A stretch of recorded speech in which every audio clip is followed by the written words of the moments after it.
Buenas noches, iglesia, por doquiera ustedes están. Gracias por permitirnos entrar de nuevo a la privacidad de vuestro hogar. Hay tanto de qué platicar que debemos comenzar platicando con nuestro Señor y correr con el tiempo. Señor, muchísimas gracias por otro día, por ser bueno con nosotros. Gracias, Señor, incluso por los momentos difíciles, porque podemos encontrar en esa adversidad la oportunidad de un milagro o la ministración a nuestro corazón en medio de la dificultad. Como iglesia nos unimos hoy, Señor, para suplicarte por Alex y Patty, que tu mano bendita se pose sobre sus cuerpos y reciban ese milagro. También, Señor, nos unimos para orar por todos aquellos nombres que no están en mi mente, pero que la iglesia ahora mismo está rogando por ellos. Te suplicamos escuches nuestro ruego y derrames bendición. Señor, también oramos por Maura, que los médicos han decidido que no tienen más conocimiento cómo ayudarla. Pero ahora nosotros suplicamos por tu ayuda más que por el conocimiento de los médicos. Señor, pon esperanza, pon propósito. Y también por aquellos que sufren otro tipo de problemas, Señor. Te suplicamos que escuche su ruego y que mientras estudiamos tu palabra podamos recibir la instrucción. En Cristo Jesús pedimos tu guía. Amén. Bien, vamos a la guía número 3, primer libro de Reyes. Ahora corresponde capítulo 5 hasta el capítulo 7. Pregunta 1.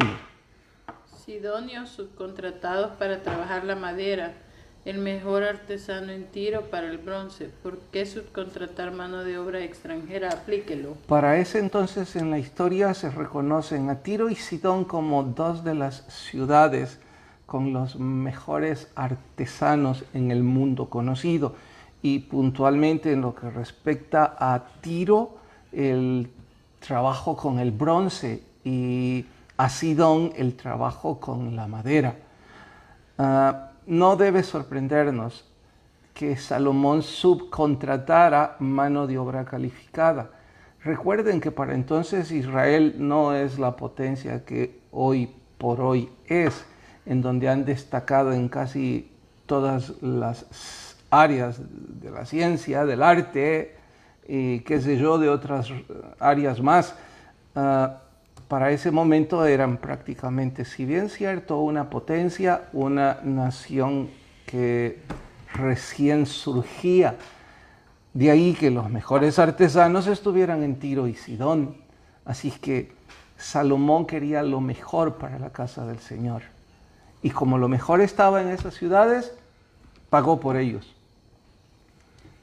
Tampoco eso es una sorpresa para nosotros. Ahora pues sabemos que las personas que tienen dinero pues subcontratan a los mejores. Hoy diríamos que no a los mejores artesanos, sí a los mejores ingenieros, mejores arquitectos para construir sus casas o lo que necesiten. Y siempre están pidiendo también los mejores decoradores de interiores, los mejores en diseñar, porque tienen la oportunidad de pagar eso. Bien por ellos. Quieren lo mejor.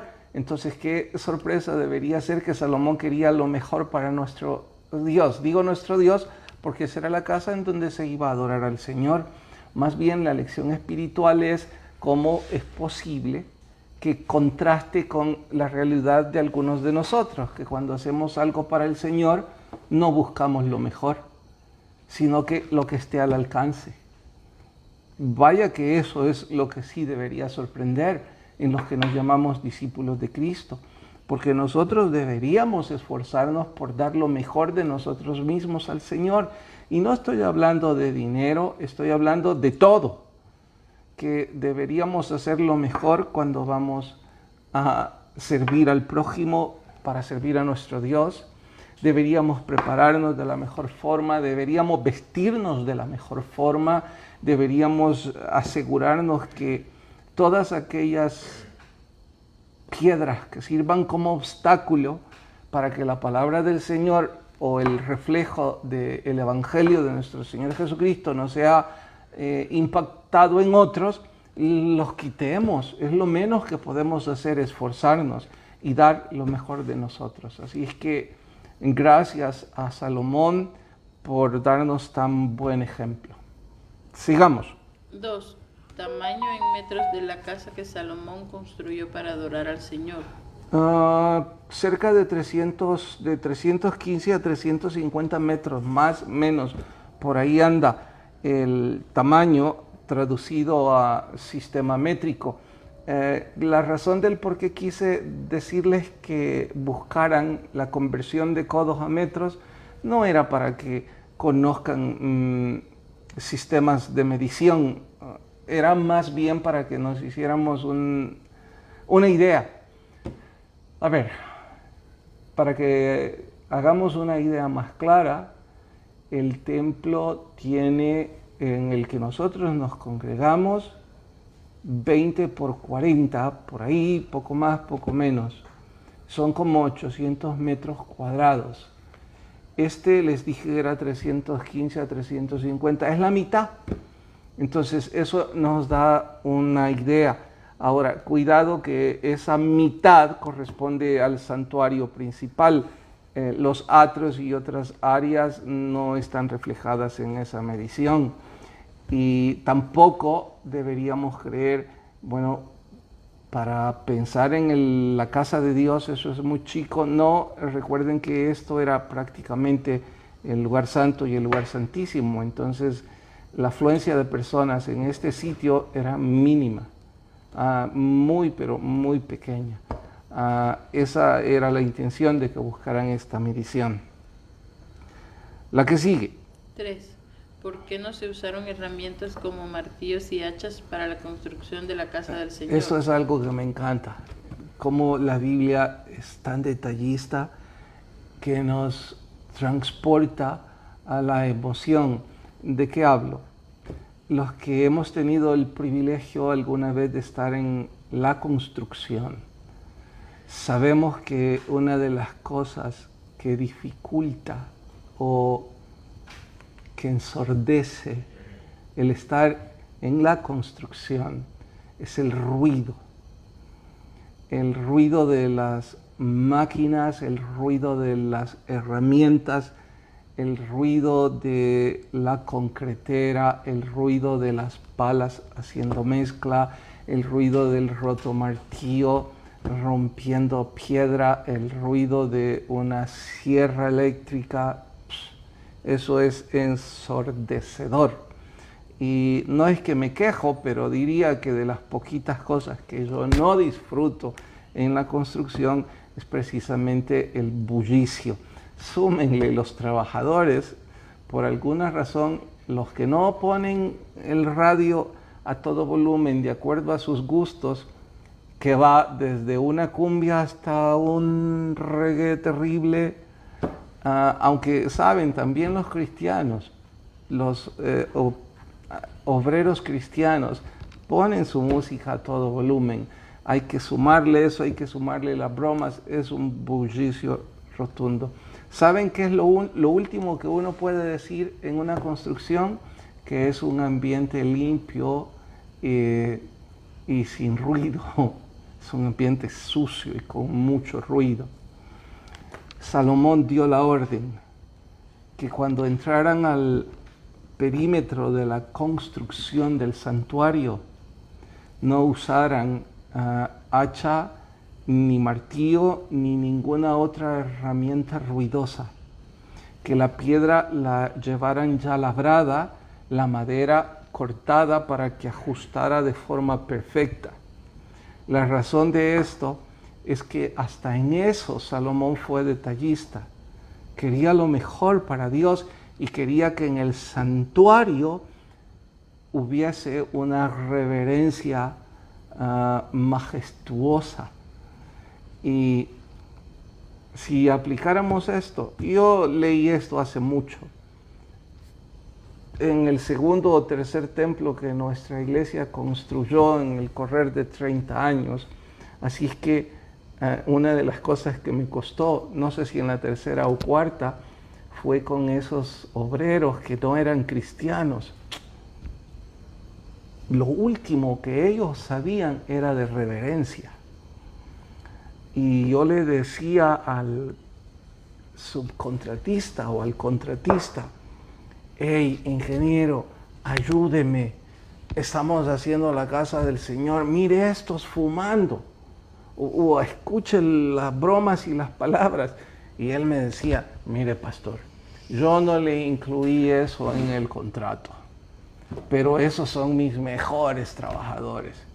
Si yo les digo a esos que no fumen o que no hagan esas bromas, vamos a tener, voy a conseguir otros, me dijo, pero vamos a dilatar la construcción, es decisión suya. Así es que ahí estaba yo tratando de ganarles a Cristo, les hablaba del Señor, uno que otro prestaba atención, el otro se burlaba, los otros me ignoraban. Yo estaba no como el que dirigía la obra, yo solo era el predicador que ellos desconocían, la autoridad era el ingeniero. Nomás digo esto como un ejemplo. Ahora, no podemos pedir reverencia en esas personas, pero sí podemos esperar reverencia de los que ya amamos al Señor.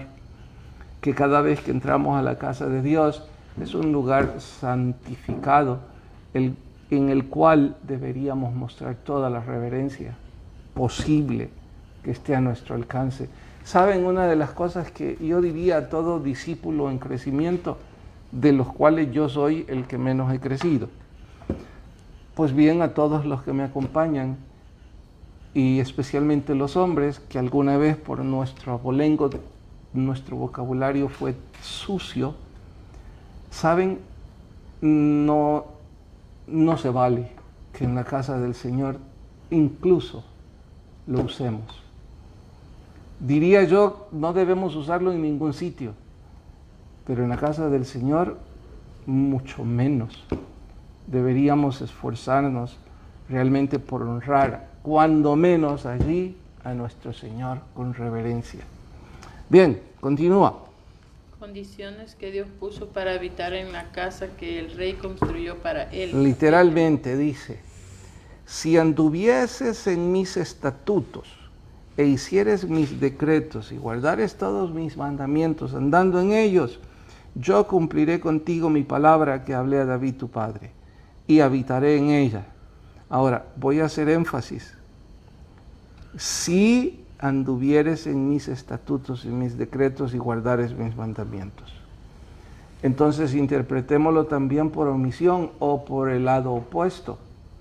Si no anduvieres en mis estatutos y no guardares mis mandamientos, no viviré en esa casa. Así es que aunque mostremos reverencia al edificio en donde adoramos, aunque lo hayamos consagrado y santificado para esos usos, si nuestra vida no honra a Dios, en vano está la reverencia a ese sitio. Debemos empezar siendo reverentes y honrando a nuestro Señor en nuestro propio corazón, y eso se proyecta a la casa del Señor.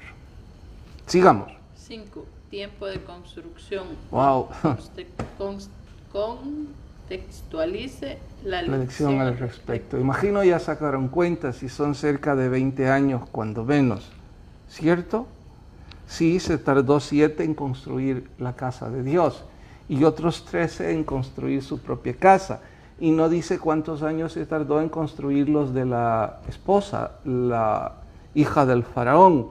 Tampoco tendríamos que asumir que primero hizo su casa y después la de la esposa, aunque todo parece que sí.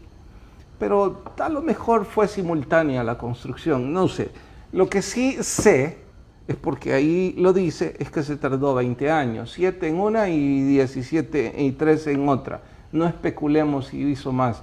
Esto nos da 20 años. Les pregunto, ¿cuántos años piensan ustedes que tenía Salomón cuando fue llamado a ser rey? ¿A qué edad fue ungido?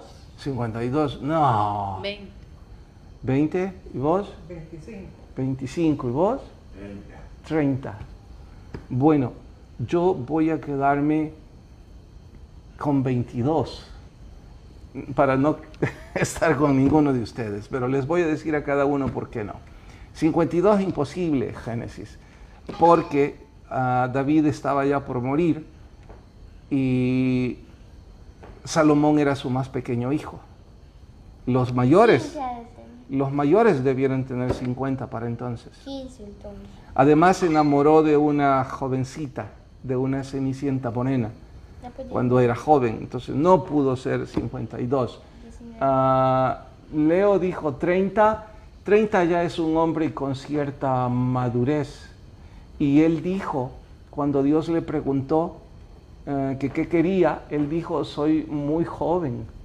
Entonces, Por eso un pensaba que hombre, 20. un hombre de 30 no puede decir soy muy joven. Un hombre de 30 diría, bueno, soy un hombre. Vos dijiste 25, estabas pensando ya en un joven adulto. Y vos dijiste 20 porque estabas haciendo apelación a 15, eso. 15. Y yo, para no estar ni con vos ni con mi mamá, entonces me quedo en los 22. Y asumamos 22 años. Más 22 años más 20 años construyendo, eso significa que Salomón a los 42 años todavía amaba al Señor. Salomón se perdió de los 40 en adelante. No importan los dos, solo importa que se perdió de los 40 en adelante. Dos cosas que quiero mencionar en esto. La primera es que cuando un hombre está construyendo cualquier cosa, está ocupado. Entonces no tiene tiempo para enredarse en cosas que no debe. Y aquí la exhortación enorme para los que tienen 20, para los que tienen 30, para los que tienen 40, para los que tenemos 50 y para los que tienen 80. ¿Qué están construyendo? Y si no están construyendo nada, se van a enredar. Así es que si no lo pensaron antes, es tiempo de pensarlo. Debo construir algo para Dios, debo construir algo para mi propio propósito de vida. No está mal cuando dice haciendo mi casa y que se tardó más que en la casa de Dios. Si preguntan, ¿pero por qué se tardó más? Puede ser porque la construyó más grande, de hecho dice que fue más grande. No está hablando de suntuosidad y de lujos, está hablando de extensión, de metros.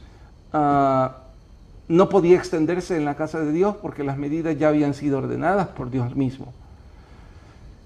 En fin, no tenemos la respuesta, solo podemos contextualizar y decir, construyamos algo. Estamos estudiando con su indol que hay que vivir por el nivel por encima de la mediocridad. Voy a construir la casa de mi perro. Perfecto, construir la casa de tu perro. Ahora, por encima de las metas personales que son buenas, deben estar las metas espirituales. Entonces debes ahora mismo pensar qué puedo construir para el Señor. No te estoy empujando, solo te estoy animando y preguntando. ¿Recordás que tenían el plan de continuar con la esquina del arca y de trasladarlo para los cultos? Bueno, hay que construir ese edificio. Yo estaba pensando en hacer un blog. A lo mejor hacer un blog, pero eso no llega a mucha gente. Y la esquina del arca llega a muchos niños. Bueno, pero esa es mi idea. Dios le diga a cada quien lo que deben construir. ¿Dónde andamos? En las 6 años de construcción, pero la uniste. Ok, entonces vámonos hasta la 8. Leva. Porque quiero ir al libro inmediatamente después en los 5 minutos restantes. Leva, ¿qué significa? Es reclutamiento obligatorio para el servicio militar. Eso es leva. El nombre de mi tortuga. Lo cierto es que no es parte de nuestra usanza ese término, leva, pero ahora lo vamos a recordar. Mi tortuga se llama Reclutamiento obligatorio para el servicio militar. Bien, vamos al libro. quiero leerles esto, impactante para mí. Dice, las historias de la iglesia subterránea en Rusia nunca dejan de sacudirnos de nuestro letargo. Solo la semana pasada me di cuenta de otra. Atentos, es hermosa. Una iglesia hogareña en una ciudad de la Unión Soviética recibió un ejemplar del Evangelio de San Lucas.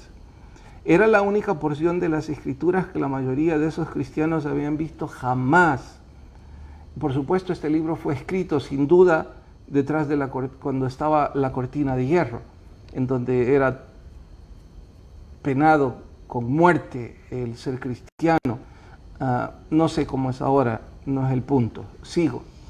Ellos la partieron en pequeñas secciones, el Evangelio de Lucas, y la distribuyeron entre el cuerpo de creyentes.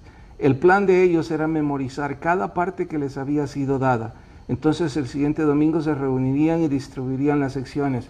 Imaginen que nosotros somos esa iglesia en Rusia y nunca hemos visto una Biblia completa. Y alguien de forma clandestina logró introducir hasta nuestra casa solo una copia del Evangelio de Lucas. Entonces lo que hicimos es que cortamos 2 páginas y se la dimos a cada uno. Llévenlas a sus casas. Y durante esa semana cada quien memorizó esas 2 páginas. El siguiente domingo que nos reunimos, interactuamos y alternamos esas páginas. Ahora te toca a vos aprenderte del capítulo 4 al 6 y yo del 2 al 4. Qué emoción el amor que esta gente sentía por la palabra, que contrasta con el despecho que algunos cristianos hoy día muestran a la Biblia, que en toda la semana no la leen y la cambian casi por cualquier cosa. Sigo. El siguiente domingo esos creyentes comenzaron a llegar en el transcurso del día sin ser notados, en pequeños grupos para no levantar sospechas de los informantes de la KGB. En efecto, fue en la época de la cortina de hierro. Cuando anocheció ya estaban todos seguros tras ventanas cerradas y puertas trancadas. Comenzaron cantando un himno en voz baja, pero con gran emoción. Repentinamente se abrió la puerta desde afuera y entraron 2 soldados con sus armas automáticas cargadas y listas. Uno de ellos gritó: todos contra la pared. El que quiera renunciar a su fidelidad en Jesucristo, salga ahora. 2 o 3 salieron rápidamente, después otro. Pasaron unos segundos y otros 2 se fueron. Esta es su última oportunidad, gritó. Repudien a Cristo, ordenó el soldado, o sufran las consecuencias. Otro más salió. Finalmente 2 más. Cubriéndose los rostros, se escurrieron avergonzados y en silencio por la noche. Nadie más se movió.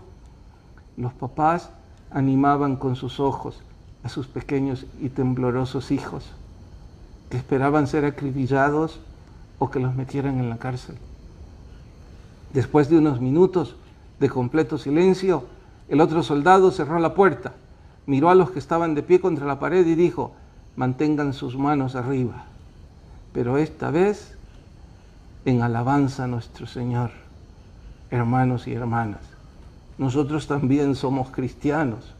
Hace varias semanas nos enviaron a otra iglesia para arrestar a un grupo de creyentes.